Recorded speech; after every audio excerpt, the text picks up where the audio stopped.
স্বাগত সমগ্র বাংলাদেশের সঙ্গে আছে তসনিমে জান্নাত অর্থ।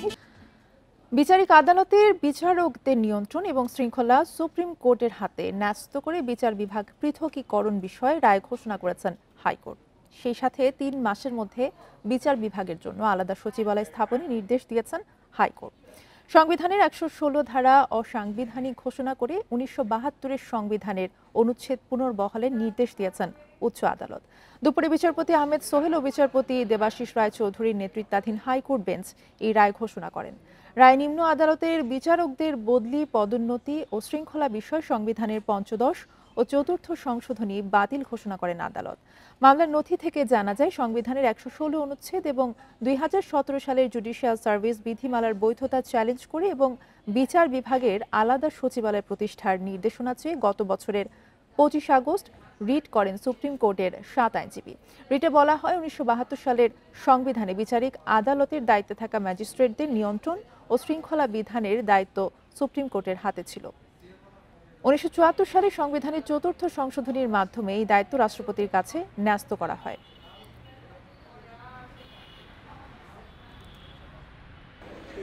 যদি এক্সিকিউটিভ ব্রাঞ্চের কাছে থাকে তাহলে জনগণের অধিকার রক্ষার ক্ষেত্রে নানা ধরনের প্রতিবন্ধকতার সৃষ্টি হয় এবং বিচার বিভাগ স্বাধীনভাবে কাজ করতে পারে না। এবং জনগণের অধিকার নিশ্চিত করা, আইনের শাসন নিশ্চিত করা, এই সমস্ত কারণে বিচার বিভাগের নিয়ন্ত্রণ সুপ্রিম কোর্টের কাছে থাকা উচিত। নীলফামারী সদরের উত্তরা ইপিজেডে আইন শৃঙ্খলা বাহিনীর সাথে সংঘর্ষে এক শ্রমিক নিহত হয়েছেন। এ ঘটনায় ৫ জন গুলিবিদ্ধ সহ অন্তত ২০ জন আহত হয়েছেন। সকাল ৯টার দিকে এই ঘটনা ঘটে। এদিকে এই ঘটনা তদন্তে কমিটি গঠন করেছে জেলা প্রশাসন। নীলফামারীর উত্তরা এপিজেডে এভারগ্রিন নামে একটি কোম্পানিতে ছাঁটাই বন্ধ সহ বিভিন্ন দাবিতে গত ৩ দিন ধরে আন্দোলন করছিলেন শ্রমিকরা। এরই মধ্যে সোমবার রাতে কোনো ঘোষণা ছাড়াই কোম্পানি বন্ধের নোটিশ দেয় কর্তৃপক্ষ। প্রতিবাদে মঙ্গলবার সকালে ইপিজেডের মূল ফটকে তালা ঝুলিয়ে বিক্ষোভ শুরু করেন শ্রমিকরা। এ সময় অন্যান্য কারখানার শ্রমিকদের ইপিজেডে ঢুকতে বাধা দেন তারা। তাদের সরিয়ে দিতে গেলে আইন শৃঙ্খলা বাহিনীর সদস্যদের সঙ্গে দফায় দফায় সংঘর্ষে জড়ান শ্রমিকরা।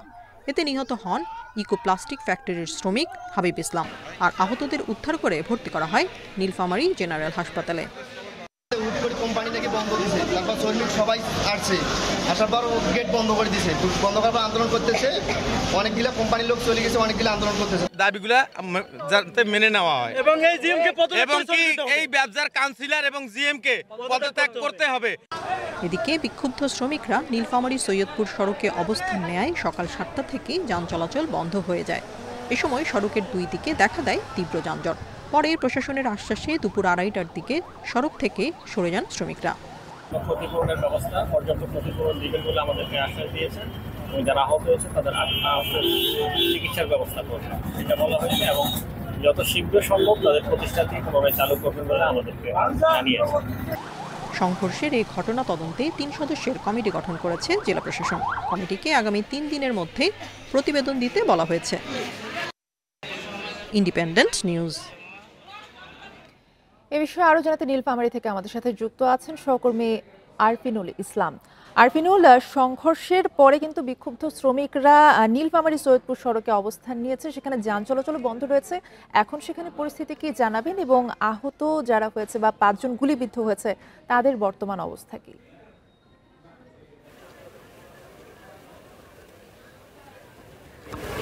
জি, আপনি যেমনটা বলছিলেন, নীলফামারীর উত্তরা ইপিজেডের এভারগ্রিন নামে একটা কারখানায় শ্রমিক ছাঁটাইকে কেন্দ্র করে শ্রমিকদের মধ্যে অসন্তোষ দেখা দেয়। আর এরই ধারাবাহিকতায় গেল ২ দিন ধরে শ্রমিকরা আন্দোলন করে আসছিল, কিন্তু তারপরেও কর্তৃপক্ষ বিষয়টিকে আমলে না নেওয়ায় আজ সকালবেলা শ্রমিকরা ইপিজেডের প্রধান ফটকে অবস্থান গ্রহণ করে। এতে ইপিজেডের গেট বন্ধ হওয়ার কারণে অন্যান্য যে কারখানার শ্রমিকরা আছে তারা কারখানায় প্রবেশ করতে পারছিল না। আর এ নিয়ে এই পরিস্থিতি স্বাভাবিক করার জন্য আইন শৃঙ্খলা পরিস্থিতির সদস্যরা যখন তাদের সাথে কথা বলতে আসে, এখানে উভয় পক্ষের মধ্যে সংঘর্ষে জড়ায়। সংঘর্ষের এক পর্যায়ে একজন শ্রমিক গুলিবিদ্ধ হয়ে মারা যায়। পরবর্তীতে আরও কয়েকজন গুলিবিদ্ধ হয় এবং আহত হয়ে হাসপাতালে চিকিৎসাধীন রয়েছে।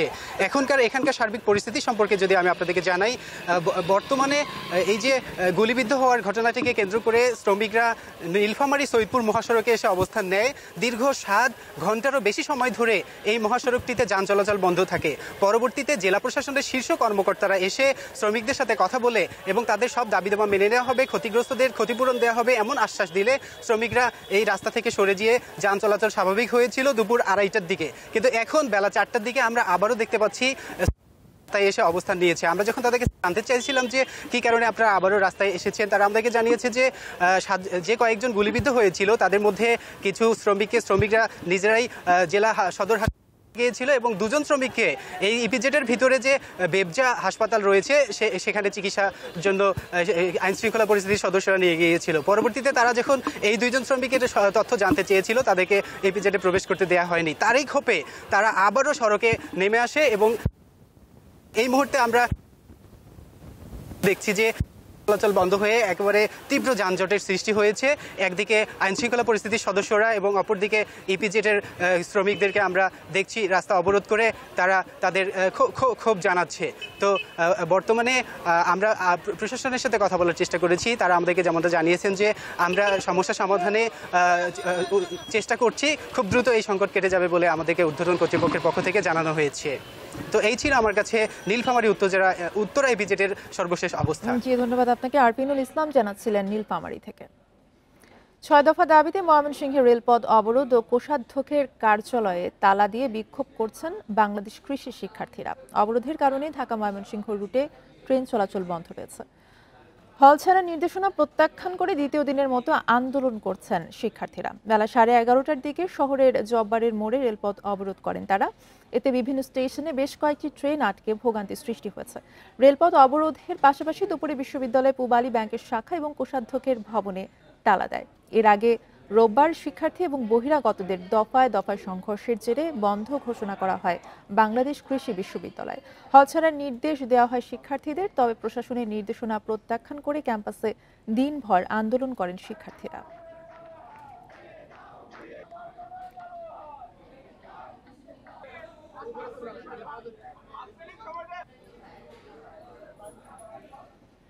চট্টগ্রাম বিশ্ববিদ্যালয়ের সংঘাত বড় হওয়ার পেছনে চাকসু নির্বাচনের যোগসূত্র রয়েছে বলে অভিযোগ অনেকের। এই ঘটনা থেকে ফায়দা নিতে শিক্ষার্থীদের উস্কে দেওয়ারও অভিযোগ উঠছে।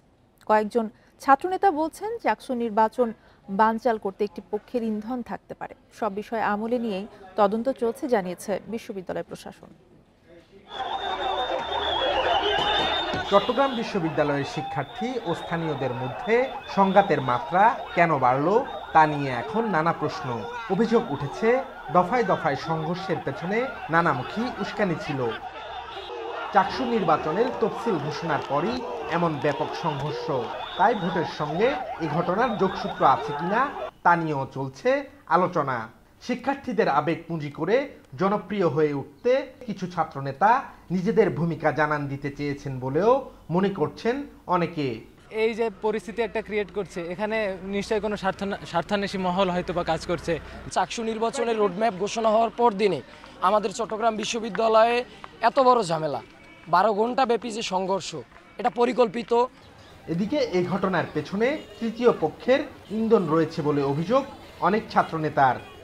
ঝামেলা পাকায়া বড় নেতা হওয়া, ফুটেজ খাইতে পারি আমরা।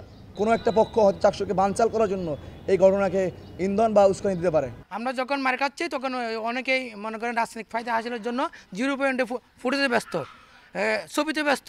এটা তো কাম্য না। আমরা একদিকে মার খাবো আর একদিকে আমরা ফুটেজ নিব, এটা হবে না। অভিযোগগুলো আমলে নিয়েই সবকিছু খতিয়ে দেখছে কর্তৃপক্ষ।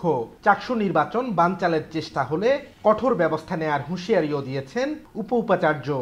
এখানে একটা চক্রান্ত হয়েছে এবং ঘটনাকে বড় করার জন্য যারা জড়িত ছিল তাদেরকে খতিয়ে বের করতে হবে। এখানে কোনো দল মত, শিক্ষার্থী অনশিক্ষার্থী কোনো কিছু বিচার করার আমাদের কি নেই, সুযোগ নেই। আমরা তদন্ত করে খুঁজে বের করব। আইন শৃঙ্খলা বাহিনীর কাছে যথেষ্ট রিপোর্ট আছে। এরই মধ্যে কাজ শুরু করেছে 21 সদস্যের তদন্ত কমিটি। এদিকে 12 অক্টোবর চাকসু নির্বাচনের লক্ষ্যে প্রাথমিক ভোটার তালিকা প্রকাশ করেছে কর্তৃপক্ষ। Abdullah Rakib, Independent News, Chittagong. সংঘাতের 2 দিন পরেও থমথমে চট্টগ্রাম বিশ্ববিদ্যালয়। আইন শৃঙ্খলা রক্ষায় ক্যাম্পাসে সেনাবাহিনীর টহল জোরদার রয়েছে। সকাল থেকে বিশ্ববিদ্যালয়ের কোনো বিভাগে ক্লাস পরীক্ষা হয়নি। ক্যাম্পাসে শিক্ষার্থীর উপস্থিতিও কম। এদিকে রোববারের সংঘর্ষের ঘটনায় এখনো পর্যন্ত কোনো মামলা হয়নি বলে জানিয়েছে পুলিশ। বিশ্ববিদ্যালয়ের আশপাশের এলাকায় রাত 12টা পর্যন্ত 144 ধারা জারি রয়েছে। এর মধ্যে দুপুরে প্রক্টোরিয়াল বডি এবং ভিসির পদত্যাগের দাবিতে 0 পয়েন্ট এবং বুদ্ধিজীবী চত্বরে বিক্ষোভ করছে ছাত্রদল এবং গণতান্ত্রিক ছাত্রজোটের নেতাকর্মীরা। চট্টগ্রাম বিশ্ববিদ্যালয়ের বিভিন্ন বিভাগে শূন্য ক্লাসরুমগুলো জানান দিচ্ছে সার্বিক পরিস্থিতির। পরীক্ষা সংক্রান্ত জরুরি কাজে কেউ কেউ আসলেও সেই সংখ্যা খুবই হাতে গোনা। আর সকাল থেকে ক্যাম্পাসে টহল জোরদার করেছে সেনাবাহিনী। থার্ড ইয়ার উত্তীর্ণ যে পরীক্ষা তার হচ্ছে আপনার ফর্ম ফিল আপ চলতেছে, মানে এটা হচ্ছে সম্পূর্ণ প্রশাসনিক প্রয়োজনে আমরা আমাদের এই ক্যাম্পাসে আসা। গত 2 দিনের তুলনায় আজকের পরিবেশটাকে মানে কিছুটাই স্থিতিশীল, আর অত বেশি না, কারো জরুরি প্রয়োজন ছাড়া হচ্ছে কেউ বের হচ্ছে না। এদিকে স্থানীয়দের সাথে রক্তক্ষয়ী এই সংঘাতের পেছনে নানা ষড়যন্ত্র আছে বলে মনে করছে বিভিন্ন ছাত্র সংগঠনগুলো। শিক্ষার্থীদের মধ্যেও এ নিয়ে আছে আলোচনা। পুরো বিষয়টি নিয়ন্ত্রণে প্রশাসনের ব্যর্থতাকে দায়ী করছে বিভিন্ন ছাত্র সংগঠন। প্রশাসনের ব্যর্থতা আছে। প্রশাসন যদি দ্রুত গতিতে ব্যবস্থা নিত তাহলে আজকের এই আমাদের 1500 শিক্ষার্থী ভাইরা হসপিটালে কাতরাতো না। বিশ্ববিদ্যালয় প্রশাসনও গড়িমসি করেছে এখানে, এবং বাইরে থেকে আইন শৃঙ্খলা বাহিনী যারা ছিল তারা তাদেরও গড়িমসি ছিল। তারা যদি যথাসময় আসতে পারতো, বিশ্ববিদ্যালয় প্রশাসন যদি যথাসময় এখানে হ্যান্ডেল করতে পারতো, তাহলে এই ঘটনাটা এত দূর গড়াতো না বলে আমরা মনে করি। স্থানীয়দের সাথে নানা স্তরে আলোচনার পাশাপাশি পরিস্থিতি নিয়ন্ত্রণে প্রশাসনের সঙ্গে কাজ করছে কর্তৃপক্ষ। যারা এই খুনের সাথে সম্পৃক্ত তাদের বিরুদ্ধে আইনানুগ ব্যবস্থা নেওয়ার জন্য আমরা প্রশাসনকে যথেষ্ট চাপ দেওয়া হচ্ছে। ছাত্রছাত্রী যারা আহত হয়েছে তাদের ব্যাপারে বিশ্ববিদ্যালয় প্রশাসনের পক্ষ থেকে সার্বিক সহযোগিতা করা হচ্ছে। গত শনিবার রাতে জোবরা গ্রামবাসী ও বিশ্ববিদ্যালয়ের শিক্ষার্থীদের সংঘর্ষে উপাচার্য সহ আহত হয় প্রায় 250 জন। ব্যাপক ভাঙচুরে ক্ষতিগ্রস্ত অন্তত অর্ধশত ঘরবাড়ি সহ নানা স্থাপনা। Independent news. এখনো থমথমে চট্টগ্রাম বিশ্ববিদ্যালয় ক্যাম্পাস। বিশ্ববিদ্যালয়ের কিছু প্রশাসনিক কার্যক্রম চললেও কোনো বিভাগে ক্লাস পরীক্ষা অনুষ্ঠিত হয়নি। সংঘর্ষের ঘটনায় এখনো মামলা দায়ের হয়নি। এদিকে ভিসি এবং প্রক্টোরিয়াল বডির পদত্যাগের দাবিতে বিক্ষোভ করেছে বেশ কিছু ছাত্র সংগঠন। এই বিষয়ে আরো জানাতে আমাদের সাথে চট্টগ্রাম বিশ্ববিদ্যালয় ক্যাম্পাস থেকে যুক্ত হচ্ছেন সহকর্মী অনুপম শীল। অনুপম শীল, এখন আসলে চট্টগ্রাম বিশ্ববিদ্যালয়ে কিরকম পরিস্থিতি জানাবেন? কিছুটা থমথমে অবস্থা রয়েছে, আইন শৃঙ্খলা পরিস্থিতি আসলে কতটা জোরদার করা হয়েছে? আমরা এখন বিশ্ববিদ্যালয়ে 0 পয়েন্টে আছি এবং এখন যেটি দেখা যাচ্ছে যে সকাল থেকেই চট্টগ্রাম বিশ্ববিদ্যালয়ে পুরো ক্যাম্পাস জুড়ে আইনশৃঙ্খলা রক্ষাকারী বাহিনীর বিভিন্ন উইংয়ের একটি তৎপরতা, বেশ ভালো তৎপরতা আমরা লক্ষ্য করছি। বিশ্ববিদ্যালয়ে সেনা টহল জোরদার করা হয়েছে, একটু আগে আমরা র্যাবের টহলও দেখেছি। এবং বিশ্ববিদ্যালয় প্রশাসন যেটি বলছেন যে এই গত পরশুর এই ঘটনাটাকে ঘিরে নতুন করে যাতে আর কোনো উত্তেজনা তৈরি না হয় বা পরিস্থিতি কোনো ঘোলাটে পরিস্থিতি তৈরি না হয় সেজন্য কাজ চলছে। এবং আজকে রাত পর্যন্ত বিশ্ববিদ্যালয়ের আশপাশের এলাকায় যে 144 ধারা সেটি গতকালকেই বর্ধিত করা হয়েছে এবং সেখানেও আমরা দেখছি যে বিভিন্ন জায়গায় কিন্তু আইনশৃঙ্খলা রক্ষাকারী বাহিনী মোতায়েন করা হয়েছে এবং তাদের তৎপরতা বাড়ানো হয়েছে। আর এই পুরো বিষয়টিকে ঘিরে ইতোমধ্যে বিভিন্ন আলোচনা ইতোমধ্যে তৈরি হয়েছে। আমরা একটু খবরও যেমনটা বলছিলাম যে যেহেতু চাকসু নির্বাচনের রোডম্যাপ ঘোষণার পরদিনই এই ঘটনা, সেটিকে ঘিরে চাকসু নির্বাচনকে ঘিরে এক ধরনের সন্দেহ দানা বেঁধে উঠেছে। শিক্ষার্থীরা এই বিষয়ক নানা প্রশ্ন ইতিমধ্যে ছুড়ে দিচ্ছেন। এছাড়া প্রশাসনের যে তৎপরতা প্রথম দিন থেকে যে বা এই ঘটনাটিকে যেভাবে হ্যান্ডেল করা দরকার ছিল সেটি করতে প্রশাসন ব্যর্থ হয়েছে বলে এখানে সংশ্লিষ্ট শিক্ষার্থীরা এবং বিভিন্ন ছাত্র সংগঠনের নেতারা তারা দাবি করেছেন। সবকিছু মিলিয়ে এই মুহূর্তে ক্যাম্পাসে ওই অর্থে কোনো বড় ধরনের ঝামেলা না থাকলেও স্বাভাবিক পরিস্থিতি হয়েছে সেটি বলা যাবে না। ক্যাম্পাসে থমথমে অবস্থা আছে। সাধারণ শিক্ষার্থীরা নিজেদের নিরাপত্তা নিয়ে কিছুটা শঙ্কা প্রকাশ করেছেন, যদিও প্রশাসনের পক্ষ থেকে বলা হচ্ছে যে পুরো পরিস্থিতি তাদের নিয়ন্ত্রণে আছে এবং সেটিকে আরও বেশি উন্নতির দিকে নিয়ে যাওয়ার জন্য তারা চেষ্টা করে যাচ্ছেন বলেই আমাদেরকে জানিয়েছেন। অনুপম শীল জানাচ্ছিলেন চট্টগ্রাম বিশ্ববিদ্যালয় ক্যাম্পাস থেকে। রাজশাহী বিশ্ববিদ্যালয় কেন্দ্রীয় ছাত্র সংসদ রাকসু নির্বাচনের দিন এগিয়ে আসার সাথে সাথে ছাত্র সংগঠনগুলোর মধ্যে দূরত্ব বাড়ছে উৎকণ্ঠা। নির্বাচনকে ঘিরে নিরাপত্তা নিশ্চিত করার দাবি সাধারণ শিক্ষার্থীদের। আগামী 25 সেপ্টেম্বর রাজশাহী বিশ্ববিদ্যালয় কেন্দ্রীয় ছাত্র সংসদ রাকসু নির্বাচন। এর মধ্যে এই নির্বাচনকে ঘিরে উৎসব আমেজের মধ্যেই ক্যাম্পাসে বাড়ছে উত্তাপ। তৈরি হয়েছে নিরাপত্তা নিয়ে প্রশ্ন। ছাত্র সংগঠনগুলোর মধ্যে উত্তেজনা, নিরাপত্তা নিয়ে বাড়িয়েছে উদ্বেগ। এখানে বহিরাগত প্রবেশ নিয়ে নানা ধরনের তর্ক বিতর্ক চলছে এবং ছিনতাই চুরি এ ধরনের বিষয় তো আছে। যে পরিস্থিতি এখন বিরাজ করছে এই পরিস্থিতিতে একটি সুষ্ঠু স্বাভাবিক নির্বাচন হওয়ার যোগ্য নয়। পুলিশ বলছে ছাত্র সংসদ নির্বাচন ঘিরে নিরাপত্তার বিষয়ে প্রয়োজনীয় সহযোগিতা করবে তারা। এরই মধ্যে বিশ্ববিদ্যালয় প্রশাসনকে বেশ কিছু পরামর্শও দেওয়া হয়েছে আইন শৃঙ্খলা বাহিনীর পক্ষ থেকে। ইউনিভার্সিটির গেট সমূহে পর্যাপ্ত নিরাপত্তা ব্যবস্থাটা নেয়, এগুলো অনেকগুলো গেট আছে সামনে পিছনে। হলগুলোতে যাতে আবাসিক ছাত্রছাত্রী ছাড়া যাতে অন্যদের প্রবেশাধিকারগুলো যদি রেস্ট্রিক্টেড করা যায় তাহলে আমার মনে হয় যে খুব একটা সমস্যা হবে না। শান্তিপূর্ণ ভোট গ্রহণের সব প্রস্তুতি রয়েছে বলে জানায় বিশ্ববিদ্যালয় কর্তৃপক্ষ। আমাদের ভিজিলেন্স টিম থাকবে সেদিন, বিভিন্ন হল কেন্দ্রিক টিম থাকবে এবং বিশ্ববিদ্যালয় সেন্ট্রালি থাকবে। আমাদের পাশাপাশি আমাদের পুলিশ আইনশৃঙ্খলা বাহিনী তারা আমাদের সাথে থাকবেন, সার্বক্ষণিক ক্যাম্পাসে টহল দিবেন এবং বহিরাগত সম্পূর্ণভাবে নিষিদ্ধ করা হবে। পরিচয়পত্র ছাড়া কেউ ক্যাম্পাসে প্রবেশ করতে পারবে না। ছাত্র সংগঠনগুলোর মধ্যকার চলমান দূরত্ব না কমলে নিরাপত্তা নিয়ে শঙ্কায় রয়েছেন সাধারণ শিক্ষার্থীরা। Ahsan Habib, Apu, independent news, Rajshahi. এবার রাকসু নির্বাচনে অংশ নিতে পারবেন প্রথম বর্ষের শিক্ষার্থীরা। কিছুক্ষণ আগে নির্বাচন কমিশন এই সিদ্ধান্তের বিষয়টি জানিয়েছে। এ নিয়ে জানাতে রাজশাহী থেকে আমাদের সাথে যুক্ত আছেন সহকর্মী মুস্তাফিজুর রহমান। মুস্তাফিজ, নির্বাচনী আমেজ কতটা লক্ষ্য করা যাচ্ছে রাজশাহী বিশ্ববিদ্যালয় ক্যাম্পাসে, এবং এবার কিন্তু প্রথম বর্ষের শিক্ষার্থীরাও নির্বাচনে অংশ নিতে পারছেন, কি জানতে পেরেছেন বিস্তারিত এই বিষয়ে?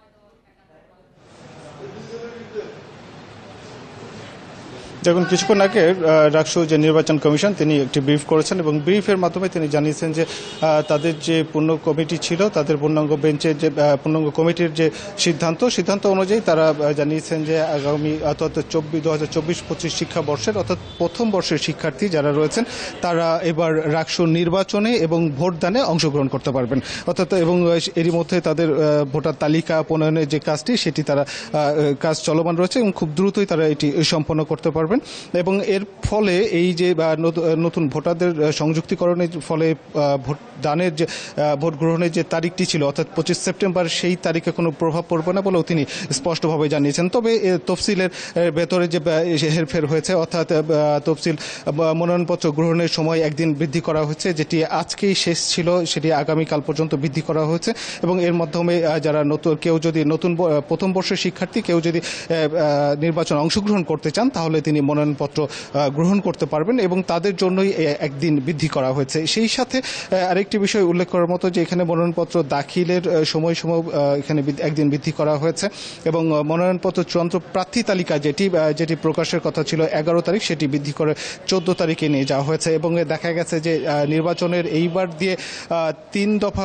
তফসিল পরিবর্তন করা হয়েছে। সেই সাথে নির্বাচনের তারিখও 3 দফা পরিবর্তন করে 25 সেপ্টেম্বরে এখন নির্বাচন কমিশন উপনীত হয়েছেন। তবে এখন পর্যন্ত নির্বাচন কমিশন বলছে যে তারা 25 তারিখেই ভোট গ্রহণের যে প্রস্তুতি সেটি তারা সম্পূর্ণ করতে পেরেছেন। তবে সেটি নিয়েও কিন্তু এক ধরনের শঙ্কা রয়েছে যে আদৌ 25 তারিখের মধ্যে নির্বাচন কমিশন তার সব কাজ গুছিয়ে উঠতে পারবেন কিনা বা সেই সাথে নির্বাচন কমিশন 25 তারিখে ভোট অনুষ্ঠিত করতে পারবেন কিনা। তবে এই নির্বাচনী কার্যক্রমের আমলাতান্ত্রিক জটিলতায় বারবার পরিবর্তনের ফলে একটি জিনিস স্পষ্ট হয়ে আসছে যে এখানে যারা নির্বাচনে অংশগ্রহণ করবেন সেই প্রার্থীরা কিন্তু তাদের প্রচারণায় সময় কম পাবেন, যার ফলে এখানে মনোনয়নপত্র গ্রহণ মনোনয়নপত্র দাখিল এবং এখানে চূড়ান্ত প্রার্থী তালিকা প্রকাশ এবং এর মাঝখানে যে প্রার্থীদের যে যাচাই বাছাইকরণ এই যে প্রক্রিয়াগুলো রয়েছে এই প্রক্রিয়াগুলো সম্পন্ন করার পরে যখন চূড়ান্ত প্রার্থী তালিকা প্রকাশ করা হবে চূড়ান্ত প্রার্থী তালিকা প্রকাশ করার পরে যে আনুষ্ঠানিক প্রচারণায় নামবেন যে প্রার্থীরা তাদের কিন্তু এই সময়টি কিন্তু তারা খুব কম পাবেন। এক্ষেত্রে প্রার্থীরা একটু এখানে তাদের যে দ্বিমত সেটি পোষণ করেছেন। তবে এখানে নির্বাচন কমিশনের পক্ষ থেকে বলা হচ্ছে যে রাকসু যেহেতু ছাত্রদের জন্য তাই তাদের সব যৌক্তিক দাবিগুলো মেনে নিয়ে সুষ্ঠু নির্বাচনের জন্যই তারা কাজ করছেন। এই ছিল রাজশাহী থেকে সর্বশেষ। মুস্তাফিজুর রহমান জানাচ্ছিলেন রাজশাহী থেকে। রাকসু নির্বাচনের প্রার্থীদের বাধ্যতামূলক ডোপ টেস্টের দাবি জানিয়েছেন শিক্ষার্থীরা। মাদকমুক্ত ক্যাম্পাস গড়তে ডোপ টেস্টের বিকল্প নেই দাবি তাদের। এদিকে প্রার্থীদের ডোপ টেস্ট করার সিদ্ধান্ত নেওয়ার কথা জানিয়েছে নির্বাচন কমিশন। জাকসু নির্বাচন ঘিরে ক্যাম্পাসে বইছে উৎসবের আমেজ। প্রতিদিন সকাল থেকে রাত পর্যন্ত প্রার্থীরা ছুটছেন ভোটারদের কাছে, দিচ্ছেন নানা আশ্বাস।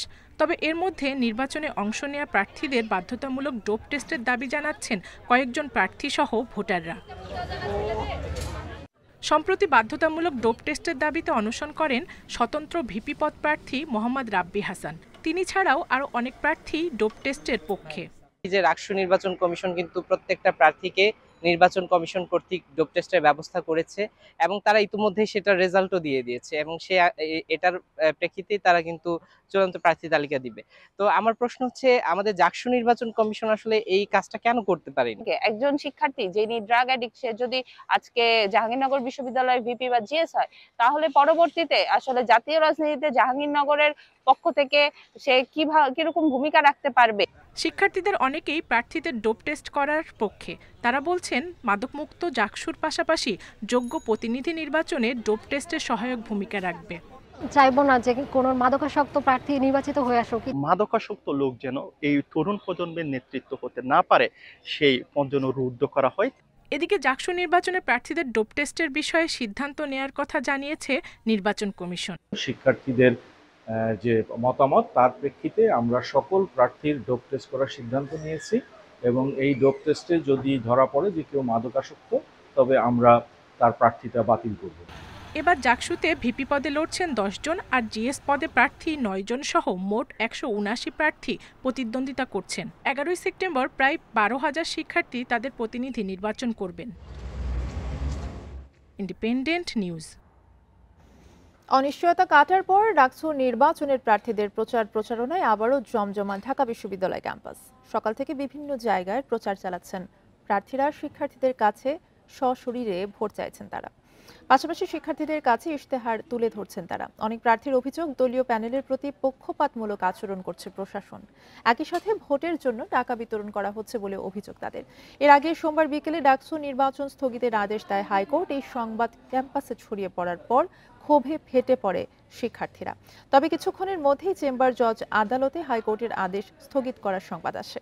বিশ্ববিদ্যালয় কর্তৃপক্ষ জানায়, 9 সেপ্টেম্বর ডাকসু নির্বাচন হতে কোনো বাধা নেই। নির্বাচন সুষ্ঠুভাবে সম্পন্ন করতে সব ব্যবস্থা নেওয়া হচ্ছে।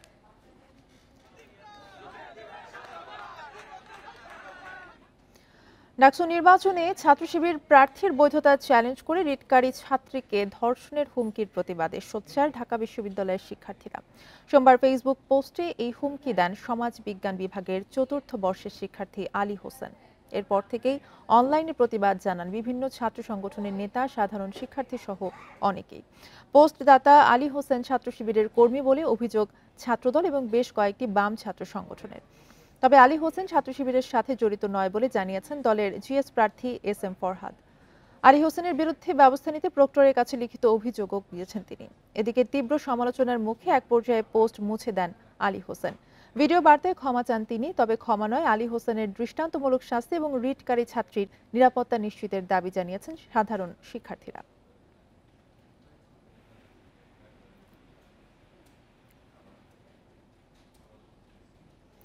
নারী নিপীড়নের প্রতিবাদে বিভিন্ন বিশ্ববিদ্যালয়ে বিক্ষোভ মিছিল এবং অবস্থান কর্মসূচি পালন করেছে ছাত্রদল। কেন্দ্রীয় কর্মসূচির অংশ হিসেবে দুপুরে বরিশাল বিশ্ববিদ্যালয়ে মিছিল বের করে নেতাকর্মীরা।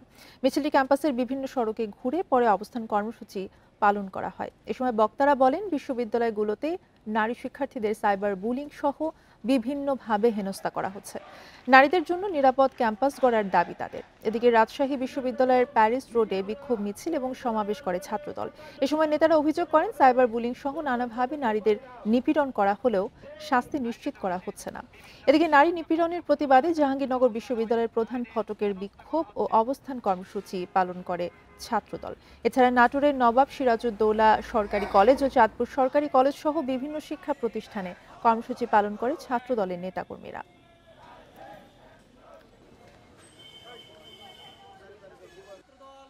অনলাইন এবং অফলাইনে নারীদের বিরুদ্ধে যে সাইবার বুলিং এবং হেনস্থার শিকার দেখতে পাচ্ছি, তার বিরুদ্ধে ছাত্রদলের অবস্থান কর্মসূচি। রাষ্ট্র নির্বাচন কিন্তু সামনে এগিয়ে আসছে, অনেক নারী কিন্তু তবুও নিজের রিস্ক নিয়ে সাহস করে যারা এগিয়েছিল তারাও কিন্তু এখন ভয় পাচ্ছে যে আসলে ক্যাম্পাসে কিন্তু সেই নিরাপত্তাটা নেই। আমাদের কোনো বোনের কোনো ধরনের হেনস্থা ছাত্রদল মেনে নেবে না। পরিষ্কার করে বলতে চাই, এই বাংলাদেশে সকল ছাত্র এবং ছাত্রীদের সমান অধিকার থাকবে। এবারে ডেঙ্গু পরিস্থিতি নিয়ে প্রতিবেদন।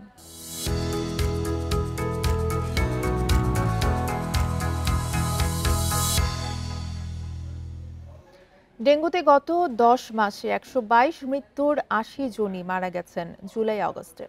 আর এবছর মোট ডেঙ্গু রোগীর ৬৬% শনাক্ত হয়েছেন এই 2 মাসে। সেপ্টেম্বর অক্টোবরে পরিস্থিতির আরও অবনতির আগেই সমন্বিত উদ্যোগের তাগিদ বিশেষজ্ঞদের। ডেঙ্গু আক্রান্ত হয়ে আগস্টে হাসপাতালে ভর্তি হন 10,495 জন, আর জুলাইয়ে এ সংখ্যা ছিল 10,684। এবছর ডেঙ্গু নিয়ে হাসপাতালে আসা 32,028 জনের মধ্যে গত 2 মাসেই ভর্তি হন 21,179 জন, অর্থাৎ মোট রোগীর 66%। জুলাই আগস্ট 2 মাসে ডেঙ্গু আক্রান্ত হয়ে 80 জনের মৃত্যু হয়েছে। এবছর সারা দেশে ডেঙ্গুতে মৃত্যুর 65.5% গত 2 মাসে। বিশেষজ্ঞরা বলছেন প্রতি বছরই আগস্ট সেপ্টেম্বরে ডেঙ্গু সংক্রমণ বাড়ে, তবে এবছর বৃষ্টিপাত দীর্ঘায়িত হওয়ায় সেপ্টেম্বর পেরিয়ে অক্টোবর নভেম্বরেও বাড়তে পারে ডেঙ্গুর প্রকোপ। তাই সংক্রমণ নিয়ন্ত্রণে দ্রুত ব্যবস্থার তাগিদ। আমাদের কোনোভাবেই কোনো জায়গায় পানি জমে থাকতে দেওয়া যাবে না। সাধারণত দেখা যায় যে বৃষ্টির পরে আমাদের ফুলের টবে, দেয়ালের কার্নিশে কিংবা বিভিন্ন ডিসকার্ডেড বা ফেলে দেওয়া জিনিসপত্রের মধ্যে কিন্তু পানি জমে থাকে। এগুলো আমাদের নিয়মিত ফেলে দিতে হবে। ওয়াটার রিজার্ভার যেরকম পানির ট্যাঙ্কি, এগুলো কিন্তু ঢেকে রাখতে হবে। ঢেকে রাখলে মশা ঢুকতে পারবে না এবং সেক্ষেত্রে কিন্তু আমাদের ডেঙ্গুটা প্রকোপ কমে যাবে। আগে রাজধানীতে ডেঙ্গু সংক্রমণ বেশি হলেও এবছর বিভিন্ন জেলায় বেড়েছে রোগী। শুধু বরিশাল বিভাগেই এবছর হাসপাতালে ভর্তি হয়েছে 10,000-এরও বেশি রোগী। Buddhadeb Kundu, independent news, Dhaka. হবিগঞ্জের নবীগঞ্জে 2 গ্রামবাসীর মধ্যে সংঘর্ষে একজন নিহত হয়েছেন, আহত হয়েছেন 30 জন। দুপুরে দিঘলবাগ ইউনিয়নের জামারগাঁও এলাকায় এই ঘটনা ঘটে। পুলিশ জানায় সোমবার রাতে 2 সিএনজি অটোরিকশা চালকের মধ্যে বাগবিতণ্ডা ঘিরে রাধাপুর এবং দিঘলবাগ গ্রামের বাসিন্দাদের মধ্যে উত্তেজনা দেখা দেয়। সকালে মাইকে ঘোষণা দিয়ে সংঘর্ষে জড়ায় 2 গ্রামবাসী। এ সময় প্রতিপক্ষের হামলায় সাব্বির হোসেন নামে একজন নিহত হন। ঘণ্টাব্যাপী চলা সংঘর্ষে আহত 30 জনকে উদ্ধার করে নবীগঞ্জ ও সিলেটে পাঠানো হয়েছে। খবর পেয়ে সেনাবাহিনী ও পুলিশ গিয়ে পরিস্থিতি নিয়ন্ত্রণে আনে।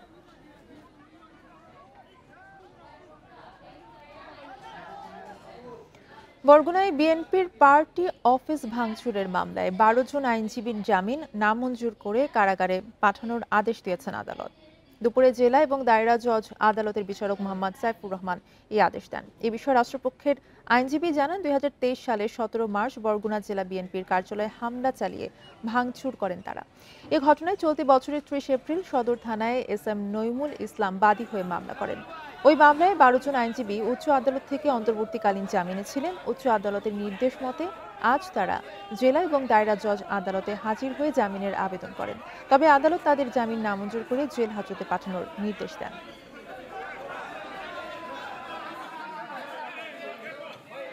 সেবাকে তাদেরকে জামিন নামঞ্জুর করে তাদেরকে হাজত প্রেরণ করেছে এবং সকলেই কম বেশি সবাই রাজনৈতিক আওয়ামী লীগের রাজনীতির সাথে তারা সরাসরি সম্পৃক্ত এবং তাদের বিভিন্ন অঙ্গ সংগঠন এবং সহযোগী সংগঠনের বিভিন্ন দায়িত্বশীল পদে তারা ছিলেন। নোয়াখালীতে খাদ্য বান্ধব কর্মসূচির চাল খোলা বাজারে বিক্রির অভিযোগে অজিউল্লাহ নামে বিএনপির সাবেক নেতাকে গ্রেফতার করেছে পুলিশ। দুপুরে কবিরহাট উপজেলার ঘোষবাগ এলাকা থেকে তাকে গ্রেফতার করা হয়। অভিযুক্ত অজিউল্লাহ কবিরহাট উপজেলা বিএনপির সাবেক যুগ্ম আহ্বায়ক। পুলিশ জানায় ধানসিঁড়ি ইউনিয়নের খাদ্য বান্ধব কর্মসূচির চালের ডিলার নেন অজিউল্লাহ। এরপর থেকে স্থানীয় লোকজন তার বিরুদ্ধে চাল বিতরণে অনিয়মের অভিযোগ করে আসছিলেন। গত শনিবার 3 বস্তা চাল খোলা বাজারে বিক্রির সময় তাকে ধরে ফেলে স্থানীয়রা। খবর পেয়ে সেখান থেকে 43 বস্তা চাল জব্দ করে প্রশাসনের কর্মকর্তারা। এই ঘটনায় উপজেলা উপখাদ্য পরিদর্শক সালেউদ্দিন বাদী হয়ে মামলা করেন। এই মামলায় গ্রেফতার অজিউল্লাহকে চিফ জুডিশিয়াল ম্যাজিস্ট্রেট আদালতে পাঠানো হয়েছে বলেও জানায় পুলিশ।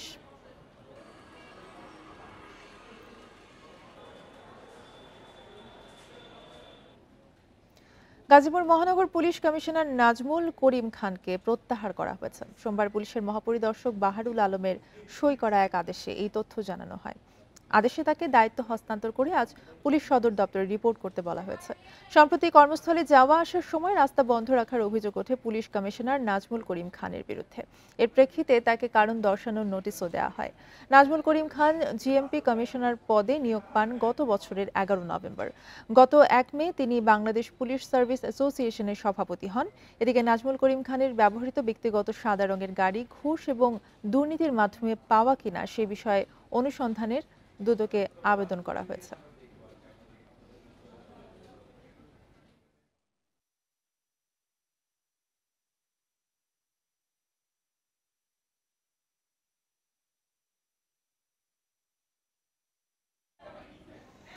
চাঁপাইনবাবগঞ্জ সদর উপজেলার চরবাগডাঙ্গা ইউনিয়ন পরিষদের চেয়ারম্যান মোহাম্মদ শাহিদ রানা টিপুকে সাময়িক বরখাস্ত করা হয়েছে। একটি মামলার অভিযোগপত্র আদালত আমলে নেয় স্থানীয় সরকার বিভাগ এই সংক্রান্ত প্রজ্ঞাপন জারি করে। প্রজ্ঞাপনে বলা হয়, শাহিদ রানা টিপুর বিরুদ্ধে চাঁপাইনবাবগঞ্জ সদর থানায় 2023 সালের 25 এপ্রিল দায়ের একটি মামলার অভিযোগ আদালত আমলে নেয়। পরবর্তীতে এই ব্যাপারে ব্যবস্থা নেওয়ার জন্য অনুরোধ জানান জেলা প্রশাসক। এর প্রেক্ষিতে শাহিদ রানা টিপুকে সাময়িক বরখাস্ত করা হয়েছে। পুলিশ জানায়, 4টি হত্যা মামলার আসামি শাহিদ রানা টিপু দীর্ঘদিন ধরে পলাতক। তার বিরুদ্ধে ককটেল বিস্ফোরণ সহ আরও বেশ কয়েকটি মামলাও রয়েছে।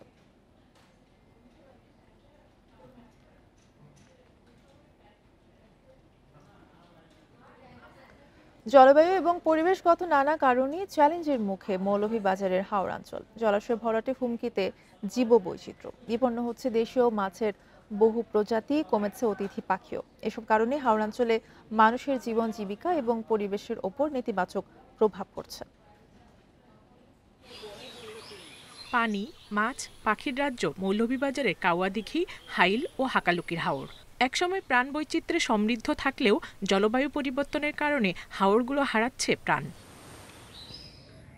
হাওর অঞ্চলে ঘন ঘন বন্যায় নষ্ট হচ্ছে ফসল, সেই সাথে ব্যাহত হচ্ছে মাছের প্রজনন। মৎস্য বিভাগের তথ্য মতে হাকালুকি হাওরে একসময় ছিল 107 প্রজাতির মাছ, এখন সেই সংখ্যা নেমেছে 60 থেকে 65-তে। নির্বিচারে মাছ ধরা, বিষ প্রয়োগ, জলাশয় ভরাট ও দখলসহ মানবসৃষ্ট কার্যকলাপই বড় কারণ। হাওরে শুধু মাছ নয়, কমেছে অতিথি পাখিও। 10 ভাগ করে 1 ভাগও নাই মাছ। ছোট মাছের মাঝে বিভিন্ন ধরনের মাছ আছে, এখন নাই।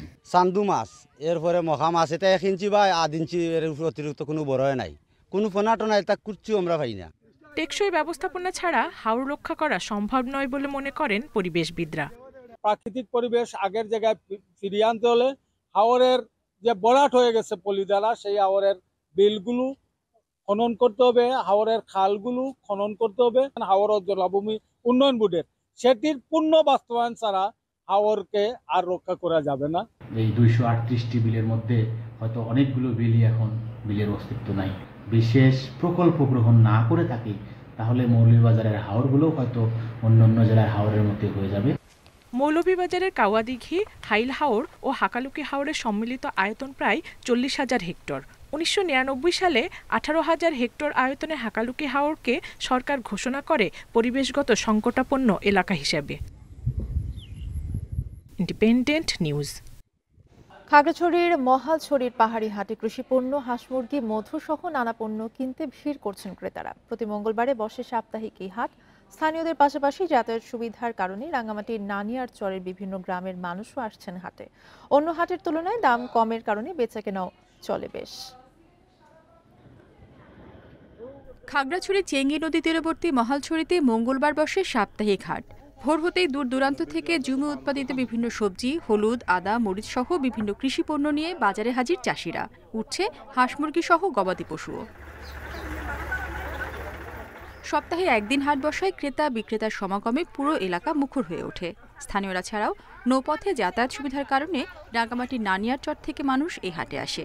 স্থানীয় চাহিদা মিটিয়ে যাচ্ছে চট্টগ্রাম সহ দেশের বিভিন্ন প্রান্তে। কলা, আদা, হলুদ, ধান, তারপর পাহাড়ি উৎপাদিত জিনিস অনেক দূর দূরান্ত থেকে আসে। তেজপাতা, গরু, ছাগল নিয়ে এখানেই আসি, আবার হাট বাজার বিক্রি করি, আর আবার বাড়িতে নিয়ে চলে যাই। এর স্বল্প মূল্যে মাল পাওয়া যায়, এই মালগুলো আমরা ওদের থেকে নিয়ে আমরা বাইরে একটু ভালো দামে বিক্রি করি। মহালছড়িতে মৎস্য অবতরণ কেন্দ্র থাকায় এখানে মাছের বাজারও জমজমাট। কাপ্তাই লেকের কাচকি, চাপিলা, আইড় সহ বিভিন্ন দেশি মাছ এখান থেকেই ঢাকা, চট্টগ্রাম, নারায়ণগঞ্জ সহ দেশের বিভিন্ন প্রান্তে যায়। কাপ্তাই হ্রদের বিভিন্ন প্রজাতির পর্যাপ্ত পরিমাণ মাছ মহালছড়ির হাটবারে উঠছে। পাশাপাশি অতিরিক্ত মাছগুলো বিভিন্ন ব্যবসায়ীরা বাংলাদেশের বিভিন্ন অঞ্চলে পাঠাচ্ছে এবং এর থেকে সরকার পর্যাপ্ত পরিমাণ শুল্ক আয় করছে। মহালছড়ির সাপ্তাহিক হাটে 2 থেকে 3 কোটি টাকা লেনদেন হয় বলে জানিয়েছেন ব্যবসায়ীরা। Independent news. বিশ্ব সাহিত্য কেন্দ্রের উদ্যোগে লক্ষ্মীপুরে 6টি মাধ্যমিক বিদ্যালয়ের 350 জন শিক্ষার্থীকে নিয়ে কুইজ প্রতিযোগিতা অনুষ্ঠিত হয়েছে। সকালে শহরের টাউন হলে এই কুইজ প্রতিযোগিতা অনুষ্ঠিত হয়। এ সময় আয়োজকরা জানান, বিশ্ব সাহিত্য কেন্দ্র সবসময় শিক্ষার্থীদের পাশে থেকে পড়ালেখার উৎসাহ দিয়ে যাচ্ছে। তারই ধারাবাহিকতায় আজকের এই প্রতিযোগিতা। কুইজ প্রতিযোগিতার মাধ্যমে শিক্ষার্থীদের মেধা বিকাশের সুযোগ রয়েছে। আয়োজনে 6টি বিদ্যালয়ের 350 শিক্ষার্থী অংশ নেন। পরে এদের মধ্যে 40 জনকে চূড়ান্ত করা এবং তাদের মাঝে ক্রেস্ট এবং পুরস্কার বিতরণ করা হয়। এ সময় বিভিন্ন শিক্ষা প্রতিষ্ঠানের শিক্ষার্থী, শিক্ষক এবং অভিভাবকরা উপস্থিত ছিলেন।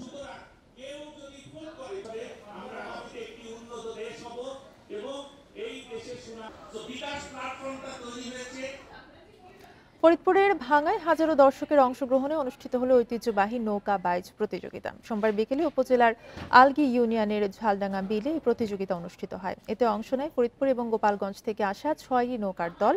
ঢোলের তালে তালে মাল্লারা বৈঠা মেরে নৌকা নিয়ে সামনে এগিয়ে যায়। নৌকা বাইচ উপভোগ করতে বিলের দুই পাড়ে বিভিন্ন জায়গা থেকে জড়ো হয় হাজারো মানুষ। এছাড়া বিলের দুই পাড়ে পসরা সাজিয়ে বসেন দোকানিরা। প্রতিযোগিতার শেষে বিজয়ীদের হাতে পুরস্কার তুলে দেওয়া হয়।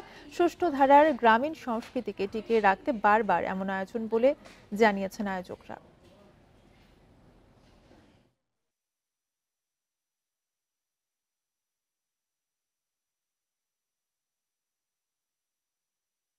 গ্রামের নৌকায় এই জায়গা হাজির হয়েছে। আমরা একত্রিত দলবল নির্বিশেষে বাইচটা উপভোগ করতেছি। আজকে যে বাংলাদেশের সবচেয়ে সুন্দর নৌকা বাসের আয়োজন করেছে আলগিবাসীর প্রতি আমরা কৃতজ্ঞ। এই ছিল এখনকার সংবাদে। ইন্ডিপেন্ডেন্ট টেলিভিশনের আরো খবর জানতে চোখ রাখুন ফেসবুক, ইউটিউব এবং এক্সে। ধন্যবাদ।